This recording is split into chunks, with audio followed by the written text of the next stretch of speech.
जय माता दी।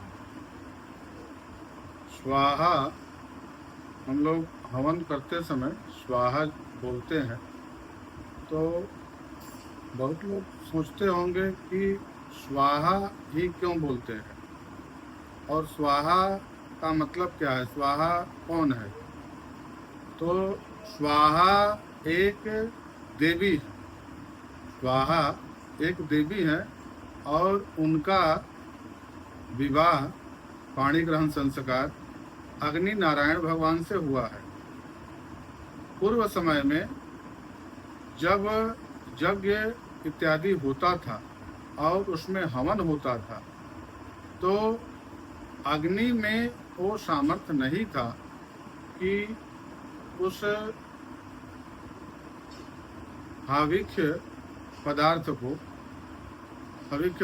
को उसको जला सके। तो उससे होता क्या था कि वो जो हवन होता था वो देवताओं तक नहीं पहुंच पाता था।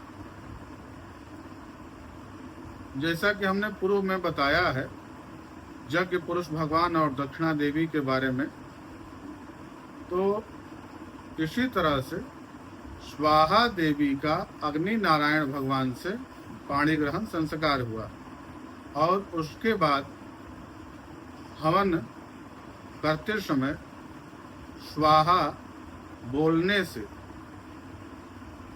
भगवान अग्नि नारायण प्रसन्न होते हैं और उसमें वो जो हाविक पदार्थ होता है उसमें जलाने की शक्ति बढ़ जाती है।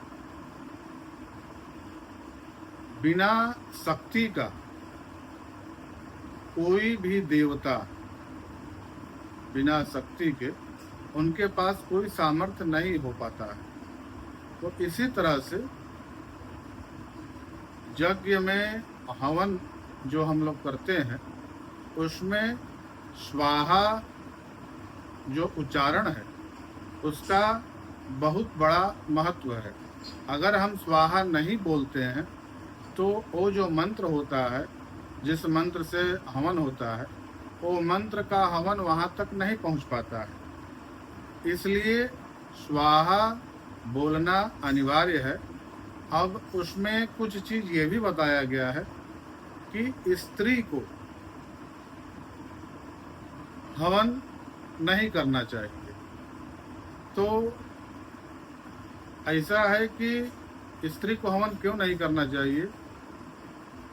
तो जो कुंड होता है, जो हम लोग कुंड बनाते हैं या पूर्व से ही निर्मित कुंड होता है मंदिरों में, तो वो कुंड जो होता है वो स्त्री स्वरूप ही होता है। उसको अब उस कुंड में स्त्री अगर हवन करेगी तो ये शास्त्र के हिसाब से, शास्त्रीय नियम के विरुद्ध है। तो इसलिए स्त्री को हवन नहीं करना चाहिए। हाँ, अब विशेष परिस्थिति में, जैसे कि हम लोग संतुष्टि के लिए, अब किसी की बहुत ज़्यादा इच्छा होती है कि नहीं हम भी हवन करेंगे, तो हालांकि ये शास्त्रीय प्रमाण नहीं है मगर कुछ चीज़ उसमें आप कर सकते हैं।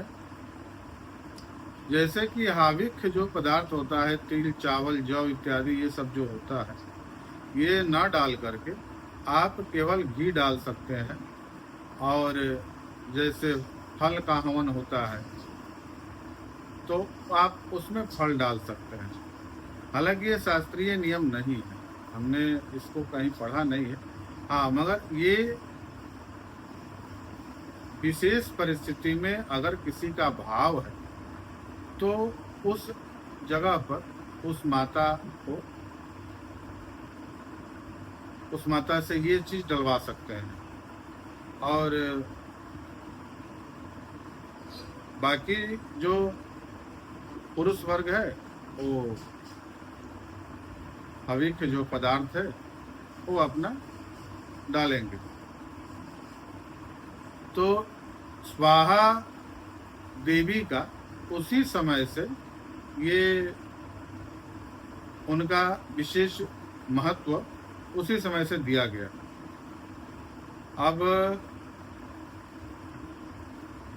आगे और चीज बता देंगे इसमें कि कब क्या किया जाता है। जैसे हवन का, अग्नि का मुहूर्त, या और भी बहुत सारा चीज इसमें देखा जाता है। तो मेन हमारा ये था कि स्वाहा देवी का उत्पत्ति, यानी कि उनका कब से आगमन हुआ और कब से उनका हम लोग हवन इत्यादि में उनका ये नाम लेना शुरू कर दिए। मेन चीज हमको यही बताना था। जय माता दी।